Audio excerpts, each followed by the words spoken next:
اعوذ باللہ من الشیطان الرجیم، بسم اللہ الرحمن الرحیم۔ تو آج کی پریزنٹیشن کے لیے جو میں نے ٹاپک منتخب کیا ہے اس کا عنوان ہے بلیسنگ آف رمضان۔ پہلے رمضان کے بارے میں چند باتیں عرض کر دوں، اس کے بعد ہم ان آیات کا مطالعہ کریں گے جو میں نے منتخب کی ہیں جو رمضان سے متعلق ہیں۔ کچھ چیزیں پہلے عرض کر دوں کہ قرآن میں یہ لفظ جو ہے، اگر آپ اسکرین پہ بھی دیکھیں تو یہ لفظ رمضان ہے، یا اگر دوات کے بجائے زواد بولیں پھر بھی اس کو رمضان بولیں گے۔ ہم لوگ پاکستان میں رمضان بولتے ہیں، رمضان بولتے ہیں، رے کے اوپر زبر ہے، میم کے اوپر زبر ہے، تو قرآن کا لفظ رمضان ہے یا رمضان ہے وہ علیحدہ چیز ہے، زواد، لیکن رمضان یا رمضان کوئی لفظ نہیں ہے۔ اچھا، یہ جو لفظ ہے اس کا بیک گراؤنڈ یہ ہے کہ عربی زبان میں را، میم اور دواد یہ جو روٹ لیٹرز ہیں اس کے معنی ہے بہت ہی انٹینس برننگ ہاٹ۔ کوئی چیز بہت ہی شدت کی گرمی ہو اس کو رمضان کہا جاتا ہے۔ اچھا، رمضان جب اسلام سے بہت پہلے عربی زبان میں کیلنڈر بنایا جا رہا تھا تو اس میں جو بہت ہی شدت کی گرمی کا مہینہ تھا اس کا نام رمضان رکھا گیا، اور وہ اسی نام سے یہ مہینہ پکارا جاتا رہا۔ اسلام سے پہلے یہ ایک عام مہینہ تھا، اس کی کوئی خاص اہمیت نہیں تھی جیسے باقی دوسرے مہینے تھے۔ اسلام میں 3 چیزیں جو ہیں وہ آئی ہیں اس مہینے کی نسبت سے، اور میں انشاءاللہ ان تینوں کو مختلف آیات میں پیش کروں گا۔ بیسیکلی پہلی اہمیت جو اس مہینے کی ہوئی ہے سب سے پہلی اسلام میں وہ یہ کہ قرآن کے نزول کی ابتدا اس مہینے سے ہوئی ہے۔ دوسری اہم چیز جو ہوئی ہے اس مہینے میں وہ رمضان کے روزوں کی فرضیت ہے۔ تو اس مہینے کی 2 اہمیت ہو گئیں۔ تیسری اہمیت یہ ہے کہ پہلی جنگ جو اسلام میں لڑی گئی ہے وہ جنگ بدر، وہ رمضان کے مہینے میں ہوئی ہے۔ وہ جنگ ایسی تھی کہ اگر اس میں مسلمانوں کو شکست ہو جاتی تو اسلام کا خاتمہ وہیں ہو جاتا، لیکن اس میں اللہ سبحانہ و تعالیٰ نے مختلف آیات نازل فرمائیں اس جنگ کے بارے میں جو رمضان کے مہینے میں لڑی گئی تھی، اور یہ بڑی نعمت اور رحمت تھی اللہ سبحانہ و تعالیٰ کی کہ اس سے اسلام جو تھا وہ اوپر آنا شروع ہو گیا۔ تو کچھ آیات ہم اس کا مطالعہ کریں گے۔ تو 3 ٹاپکس ہیں جن کی وجہ سے رمضان کا مہینہ بڑے بلیسنگز کا مہینہ ہو گیا۔ ایک تو قرآن، دوسرا فاسٹنگ، اور تیسرے اس جنگ میں جو واقعات پیش آئے ہیں وہ بہت اہم ہیں اسلامی ہسٹری میں۔ تو سب سے پہلی چیز جو ہے وہ آیات وہ ہیں جو کہ رمضان میں قرآن کے بارے میں ہیں۔ اللہ سبحانہ و تعالیٰ نے سورہ البقرہ میں آیت 185 میں یہ فرمایا کہ اعوذ باللہ من الشیطان الرجیم، شہر رمضان الذی انزل فیہ القرآن، رمضان کا مہینہ وہ ہے جس میں کہ نازل کیا گیا ہے القرآن۔ تو یہاں اس سے پہلے کہ میں مزید تشریح کروں، ہمارے ہاں یہ تصور ہے کہ شاید پورا کا پورا قرآن جو تھا وہ ایک 7ویں آسمان سے یا کہیں سے اتار کے پہلے آسمان پہ لے آئے گئے تھے، اسی لیے کہا جاتا ہے کہ رمضان کے مہینے میں قرآن نازل ہوا۔ تو اس کی تشریح ہم القرآن کے اپنے ہی الفاظ سے کریں گے۔ لفظ نزلہ یا انزلہ جو کہ نزلہ ہی کا روٹ ہے، اس کے معنی یہ ہوتے ہیں کہ کسی چیز کو دے دینا، کسی چیز کو عطا کر دینا، جیسے بارش کو بھی کہتے ہیں بارش نازل ہو رہی ہے اوپر سے۔ تو قرآن کے انسانیت کو عطا کرنے کی ابتدا جو ہوئی ہے وہ رمضان کے مہینے میں ہوئی ہے۔ پھر جب ہم آگے آیت پڑھیں گے تو وہاں یہ لفظ نہیں استعمال ہوگا، وہاں دوسرا لفظ استعمال ہوگا نزلہ، تو اس کو بھی ہم دیکھیں گے۔ نزلہ وہ کے معنی ہے کہ تھوڑا تھوڑا کر کے اسٹیج بائی اسٹیج حضرت جبرائیل کے ذریعے سے قرآن جو ہے اس کی مختلف آیات اور مختلف صورتیں جو ہیں وہ حضور اقدس صلی اللہ علیہ وسلم کو 23 سال کے عرصے میں عنایت کی گئیں، عطا کی گئیں انسانیت کے لیے۔ تو یہاں پہ لفظ انزلہ ہے یا نزلہ ہے، اور انزلہ جو ہے یہ پیسو ہے۔ تو اللہ فرماتے ہیں شہر و رمضان الذی، رمضان کا مہینہ وہ مہینہ ہے، شہر کہتے ہیں مہینے کو یعنی کیلنڈر میں، انزلہ یہ پیسو ہے، مجہول نازل کیا گیا ہے، فیہ القرآن، جس میں کہ قرآن، تو یہ نازل کرنا جو ہے اس کی ابتدا ہے، پورا قرآن نہیں دیا گیا۔ ہدی للناس، اللہ فرماتے ہیں یہ لوگوں کے لیے ہدایت ہے، وبینات من الہدی، اور ہدایت کی پروف میں روشن نشانیاں ہیں، والفرقان، قرآن کا ایک ٹائٹل یہ بھی ہے جس کو اللہ سبحانہ و تعالیٰ نے الفرقان کے نام سے پکارا ہے۔ فرقان جو ہے یہ لفظ فرق سے ہے، اور فرقان وہ چیز ہوتی ہے جو دو چیزوں کو آپس میں جدا کر دیتی ہے، یعنی باطل کو حق سے یا حق کو باطل سے جدا جو بھی چیز کرے گی اس کو یہاں پر الفرقان کے نام سے پکارا جائے گا، جو کہ قرآن ہی کا ایک ٹائٹل ہے۔ تو اللہ سبحانہ و تعالیٰ نے اس قرآن کو الفرقان بھی کہا ہے۔ اچھا، یہ پورے مہینے میں بات ہو رہی ہے، شہر و رمضان، شہر مہینہ ہے۔ اس کے بعد اللہ سبحانہ و تعالیٰ سورہ القدر میں مزید اسپیسیفائی کر رہے ہیں، وہی لفظ ہے نزلہ کے، یہاں فرما رہے ہیں انا انزلناہ، ہم ہی نے نازل کیا ہے۔ اللہ فرما رہے ہیں فی، ہو کا مطلب ہے اس کو، اس قرآن کو، فی لیلۃ القدر، لیلۃ القدر جو ہے وہ ایک رات ہے رمضان کی، آخری 10 راتوں میں سے ایک رات ہے۔ تو اللہ سبحانہ و تعالیٰ فرما رہے ہیں کہ ہم نے اس کو اس ایک رات میں نازل کیا، اور یہاں مطلب یہی ہے کہ اس کی ابتدا وہاں سے کر دی گئی تھی۔ اور یہ ہسٹوریکلی بھی معلوم ہے کہ حضور صلی اللہ علیہ وسلم کو اس رات میں کس طریقے سے قرآن کی ابتدا، اور ہم آگے دیکھیں گے کہ کس طریقے سے آپ تک وہ پہلی وحی پہنچی ہے۔ تو یہ شب قدر ہے، لیلۃ القدر ہے، شب قدر ہے، اور اس میں اسپیسیفائی کر دیا کہ مہینہ اور مہینے کے بعد ابتدا جو ہوئی ہے وہ ایک رات میں ہوئی ہے اس مہینے کی۔ اس کے بعد اسی بات کو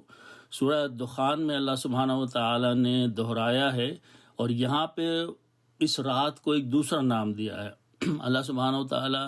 آیت نمبر 3 میں الدخان کی فرماتے ہیں انا انزلناہ فی لیلۃ مبارکۃ،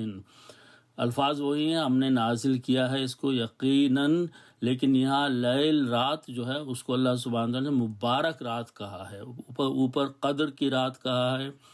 یہاں پر مبارک رات کہا ہے۔ انا کننا منذرین، اللہ فرماتے ہیں ہم خبردار کرنے والے ہیں، ڈرانے والے ہیں لوگوں کو کہ وہ ہدایت پہ رہیں تاکہ آخرت میں ان کو فائدہ ہو۔ اچھا، اس کے بعد اگلی چیز جو ہے وہ سورہ العلق میں ہے، اسی نسبت سے کہ اس مہینے میں قرآن کو نازل کیا گیا، اس کی ایک رات میں قرآن عطا کیا گیا۔ پھر اللہ سبحانہ و تعالیٰ نے وہ واقعہ یہاں پر اس آیت میں بتایا ہے کہ کس طریقے سے پہلی وحی جو ہے وہ حضور اقدس صلی اللہ علیہ وسلم کو عطا کی گئی، اور یہ سب کو ہسٹوریکلی معلوم ہے کہ سورہ العلق کی آیت ہے اقرا بسم ربک الذی خلق، یہ وہ آیات ہیں جن میں حضرت جبرائیل علیہ السلام سے یہ نسبت ہے کہ انہوں نے حضور اقدس صلی اللہ علیہ وسلم سے فرمایا کہ پڑھیے بسم نام سے، رب کا اپنے رب کے نام سے، الذی خلق وہ وہی ہے جس نے کہ تخلیق کری ہے، جس نے سب کچھ پیدا کیا ہے۔ تو یہاں سے نزول قرآن کی ابتدا ہوئی ہے، اور حضور اقدس صلی اللہ علیہ وسلم کو پہلی وحی عطا کی گئی۔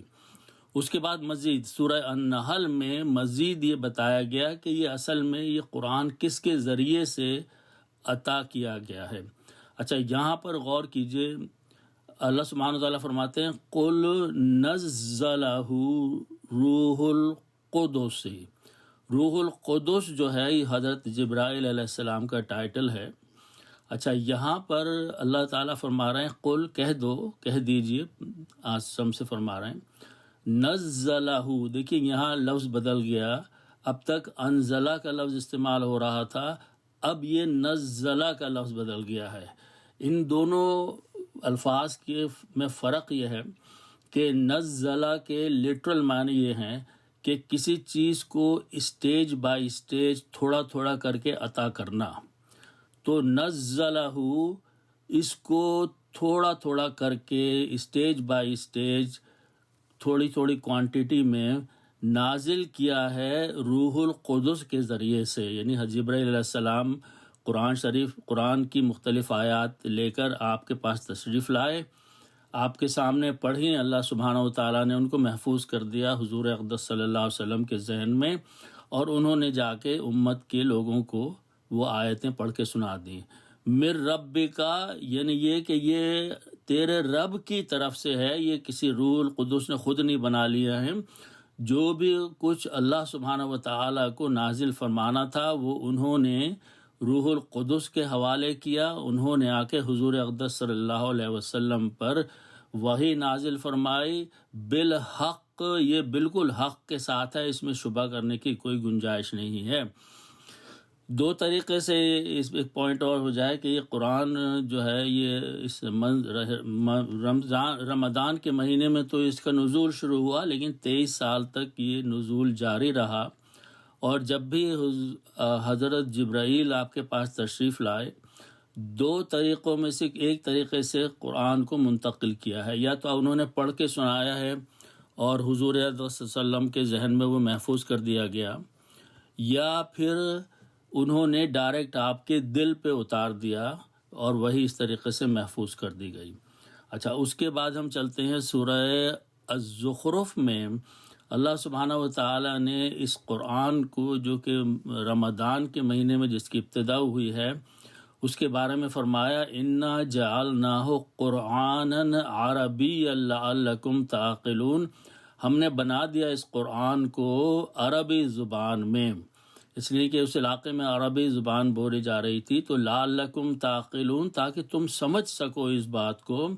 اگر کسی فورن لینگویج میں نازل ہوتا تو وہ اس کو قبول ہی نہیں کرتے اور نہ ٹھیک سے سمجھ پاتے، تو یہ اس علاقے کی بولی جانے والی بہترین زبان جو تھی اس میں اللہ سبحانہ و تعالیٰ نے اس کتاب کو نازل فرمایا۔ اس کے بعد اللہ سبحانہ و تعالیٰ نے اسی صورت میں اگلی آیت میں اس بات کی تشریح فرما دی کہ اصل میں یہ کتاب جو ہے یہ ہمارے پاس جو ام الکتاب ہے، یہ وَإِنَّهُ فِي أُمِّ الْكِتَابِ لَدَيْنَا لَعَلِيٌّ حَكِيمٌ، ام الکتاب جو ہے وہ کہا جائے گا کہ کتابوں کی ماں، یعنی یہ وہ کتاب ہے جو اللہ سبحانہ و تعالیٰ کے پاس موجود ہے، اور جو قرآن ہمیں عطا کیا ہے وہ اس میں وہ لکھا ہوا ہے، تو اس میں سے جو حصہ نازل کیا گیا وہ قرآن کہلایا۔ اصل کتاب جو ہے، جو ام الکتاب، اصل لفظ ہے ام الکتاب، لیکن یہ کنسٹرکٹ میں آنے کے بعد یہ امی پڑھا جاتا ہے، اس لیے کہ حرف جر پہلے ہے سے موجود۔ تو اللہ فرماتے ہیں کہ انہو فی ام الکتاب، یہ جو ہے قرآن، یہ انہ اشارہ کیا کر رہا ہے انہو قرآن کی طرف، کہ یہ ام الکتاب میں، کتابوں کی مدر جو ہے، جو اصل کتاب ہے لوح محفوظ میں، اس میں یہ موجود ہے، اور اس کی ابتدا ہم نے رمضان کے مہینے میں نازل کرنے کی کری ہے، اور اگلے 23 سال میں ہم نے، اللہ سبحانہ تعالیٰ فرماتے ہیں کہ ہم نے وہ قرآن عطا کر دیا۔ تو یہ ایک بہت بڑی بلیسنگ ہے جس کی وجہ سے رمضان کا مہینہ بہت ایک عام مہینے سے ہٹ کے بہت ہی اہم مہینہ ہو گیا، کہ اس میں اللہ سبحانہ و تعالیٰ نے وہ کتاب ہدایت عطا فرمائی ہے انسانوں کو، جو آنے والی نسلوں کے لیے، قیامت تک کے لیے ہدایت کا ذریعہ ہے۔ تو اس مہینے کی بہت اہمیت ہو گئی۔ اچھا، دوسری چیز جس نے رمضان کے مہینے کو بہت ہی بلیسڈ مہینہ بنا دیا وہ یہ تھا کہ اس مہینے میں روزے فرض کیے گئے۔ رمضان یہ دوسری تیسری ہجری تک جو تھے، وسلم کے مدینہ پہنچنے کے بعد نفلی روزوں کا سلسلہ چل رہا تھا، ہر مہینے میں 3 روزے رکھتے تھے آپ اس قسم کے. لیکن دوسرے اور تیسرے سال کے درمیان کے رمضان میں اللہ سبحانہ و تعالیٰ نے پورے مہینے کے روزے جو ہیں وہ فرض کر دیے. تو اس کی تفصیل ہم دیکھیں گے، اور اس کی وجہ سے ایک دوسری اہمیت ہو گئی اس مہینے کی، وہ فاسٹنگ کی وجہ سے. ایک قرآن کی عظمت سامنے آئی، دوسری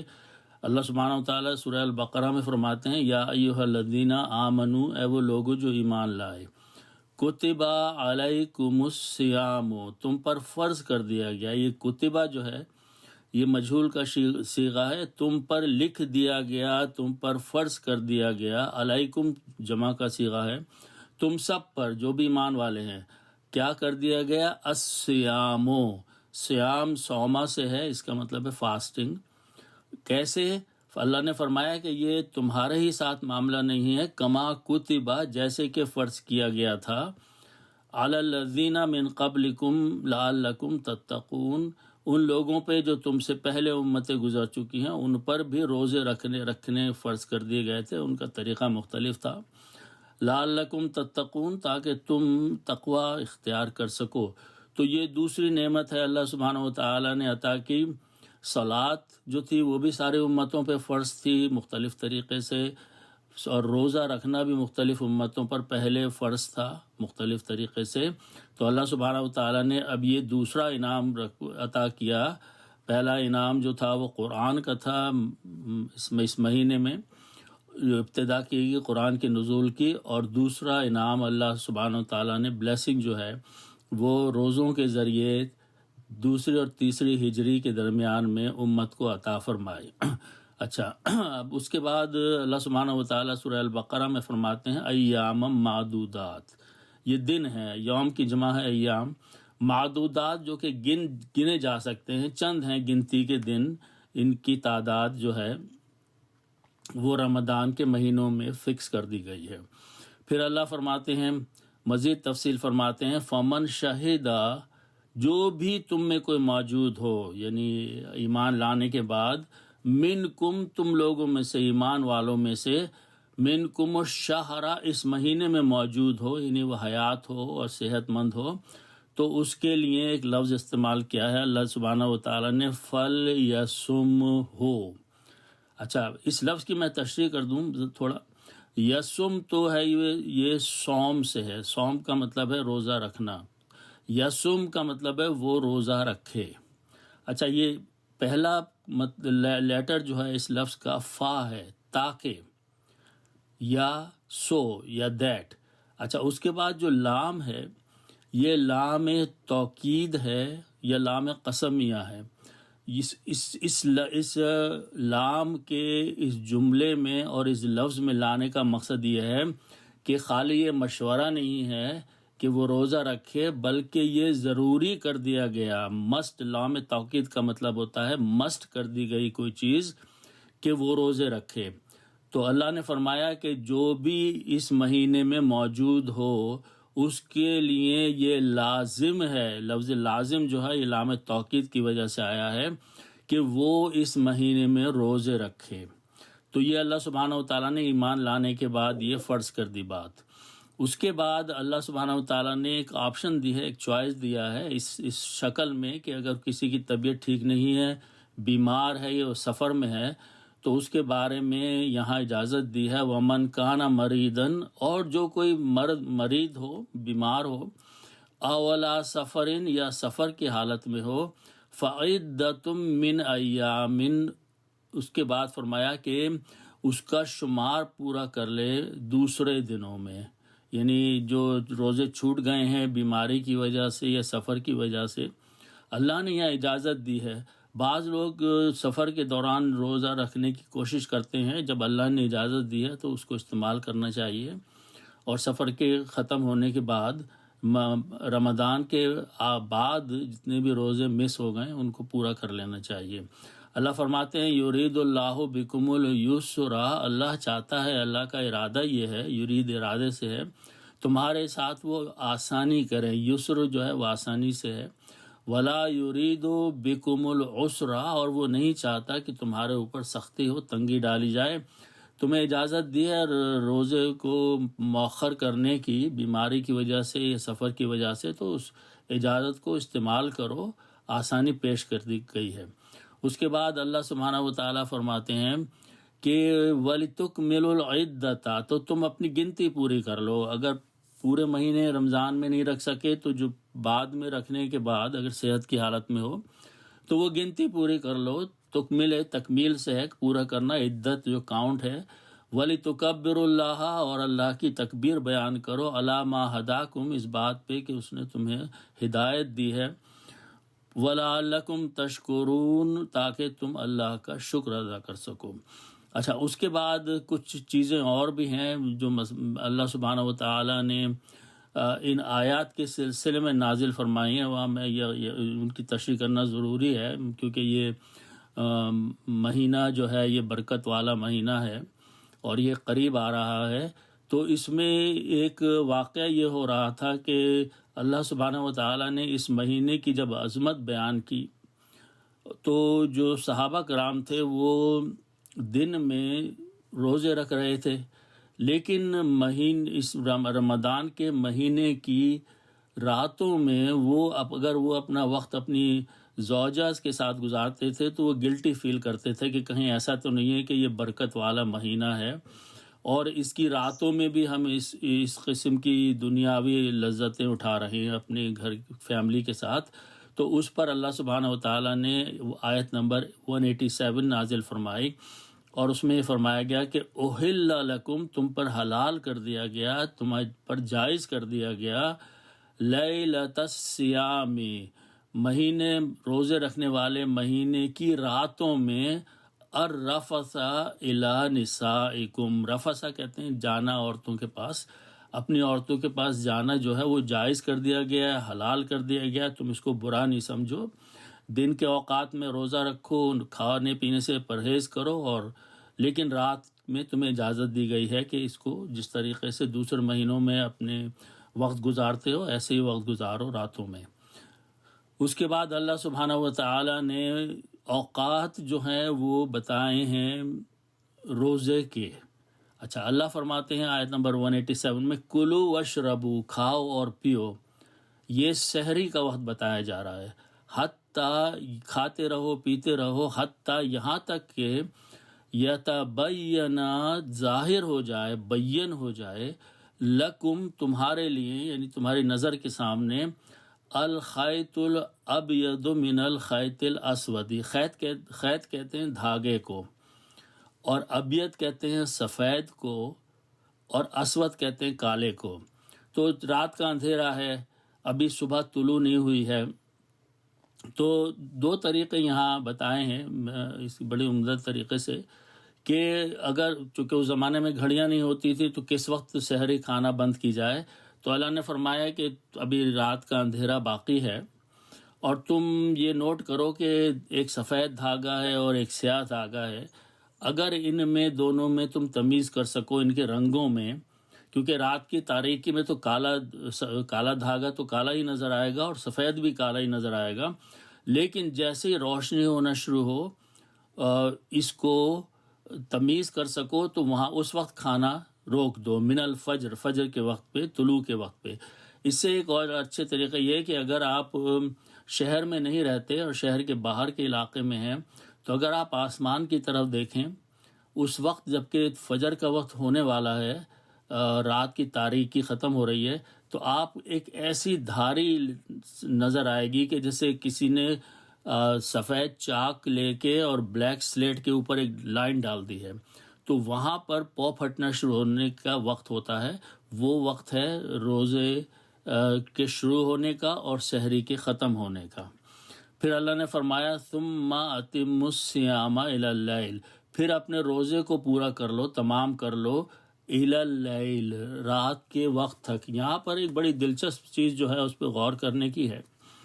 کہ اللہ سبحانہ و تعالی، ہم جب شام کو روزہ کھولنے بیٹھتے ہیں تو ہم یہ دیکھتے ہیں کہ جیسے ہی سورج غائب ہو جاتا ہے، غروب ہو جاتا ہے، ہم روزہ کھول لیتے ہیں۔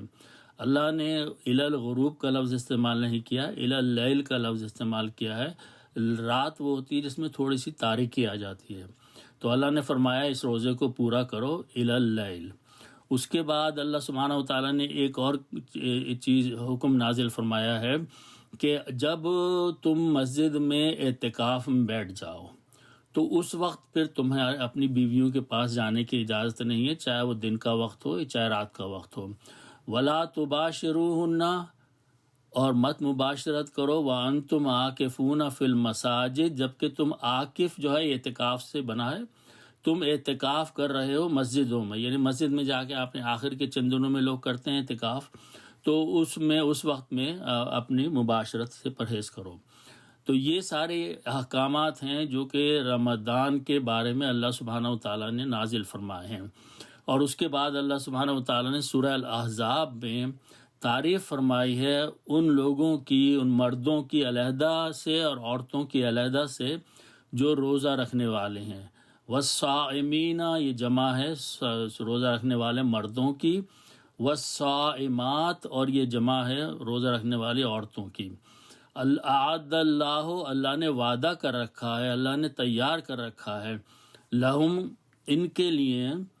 مغفرتاً و اجرا عظیما، ایک مغفرت اور ایک بہت بڑا اجر جو ہے اللہ سبحانہ و تعالیٰ نے تیار کیا ہوا ہے روزہ رکھنے والے مردوں اور روزہ رکھنے والی عورتوں کے لیے۔ اچھا، تیسری چیز جو ہے وہ اس رمضان کی، اس مہینے کی اہم جو چیز ہے وہ ایک واقعہ ہوا ہے جنگ بدر کا، جو کہ حضور علیہ وسلم کے، اور خاص طور پہ یہ 17 رمضان کو ہوا ہے دوسری ہجری میں، اور اس میں قریش کی فوجیں جو تھیں انہوں نے بدر کے میدان میں پہنچ کے ان کے ساتھ مقابلہ ہوا ہے جو مسلمانوں کا، اور وہ اس وقت 313 کی تعداد تھی۔ اور یہ اللہ سبحانہ و تعالیٰ نے بہت طویل آیات نازل فرمائی ہیں سورہ الانفال میں، اور پوری تفصیل بیان فرمائی ہے کہ اللہ سبحانہ و تعالیٰ نے کس طریقے سے مدد کی ہے فرشتوں کے ذریعے، اور کس طریقے سے شیطان کی چالوں کو ناکام بنایا گیا، اور جو پوری تفصیل موجود ہے۔ لیکن اصل چیز یہ ہے کہ اس میں جو ایک دن ہے جو جنگ بدر کا دن ہے، اللہ نے اس کو یوم الفرقان کہا ہے، ڈے آف فرقان۔ تو یہ اس کی اہمیت یہ ہے کہ اگر اس میں مسلمانوں کو شکست ہو جاتی، جو کہ نہتے تھے، زیادہ ان کے پاس تیاری بھی نہیں تھی، تو پھر وہ سمجھ لیجیے کہ وہ وائپ آؤٹ کر دیا جاتا ان کو اس مدینے کے علاقے سے، مدینے کے قریب سے، اور پھر اسلام کا خاتمہ ہو جاتا، آگے نہیں بڑھتا۔ تو یہاں میں نے 2 آیات انتخاب کی ہیں اس بات کو پوائنٹ آؤٹ کرنے کے لیے، اور بھی آیات ہیں جو سورہ الانفال کی ہیں کہ اس مہینے کی اہمیت یہ ہے۔ اللہ فرماتے ہیں وما انزلنا علی عبدنا، اور اس پر جو کچھ بھی نازل فرمایا ہم نے، اللہ سبحانہ و تعالیٰ نے اپنے بندے پر، حضور اقدس صلی اللہ علیہ وسلم پر، یوم الفرقان، فرقان کے دن، day of victory, day of separation of right and wrong. وہ کون سا دن تھا اس مہینے کا، اس مہینے کی اہمیت کا؟ یوم التقى الجمعان، وہ دن تھا جب کہ 2 فوجیں تھیں وہ جمع ہو گئیں۔ واللہ علی کل شیء قدیر، یعنی یہ کہ وکٹری عطا فرمائی اللہ نے، وہ اللہ جو ہے وہ ہر چیز پر قادر ہے۔ اور اللہ فرما بھی رہے ہیں اگلی آیت میں، آل عمران میں، کہ وَلَقَدْ نَصَرَكُمُ اللَّهُ بِبَدْرٍ، اللہ تمہاری مدد کر چکا ہے بدر کے موقع پر، وَأَنْتُمْ أَذِلَّةٌ، اور تم کم تعداد میں تھے، تم قلیل تعداد میں تھے، تم کمزور تھے۔ فَاتَّقُوا اللَّهَ، سو ڈرو اللہ سے، لَعَلَّكُمْ تَشْكُرُونَ، تاکہ تم اللہ سبحانہ و تعالیٰ کا شکر ادا کر سکو۔ تو یہ اہم واقعات ہیں، اہمیت ہے ان چیزوں کی وجہ سے اس ماہ کی، جو پہلے ایک عام مہینہ تھا لیکن اسلام کی آمد کے بعد یہ بہت ہی اہم مہینہ قرار پایا کہ اسی میں قرآن کی نزول کی ابتدا ہوئی، اسی میں پہلی وحی آپ کو دی گئی، اسی میں شب قدر رکھی گئی، اسی میں روزے فرض کیے گئے، اور پھر تمام روزوں کے احکامات عطا کیے گئے، اور اللہ سبحانہ و تعالیٰ نے یہاں پر وکٹری عطا فرمایا یوم الفرقان کے ذریعے۔ تو اللہ سبحانہ و تعالیٰ ہمیں قرآن کو سمجھنے کی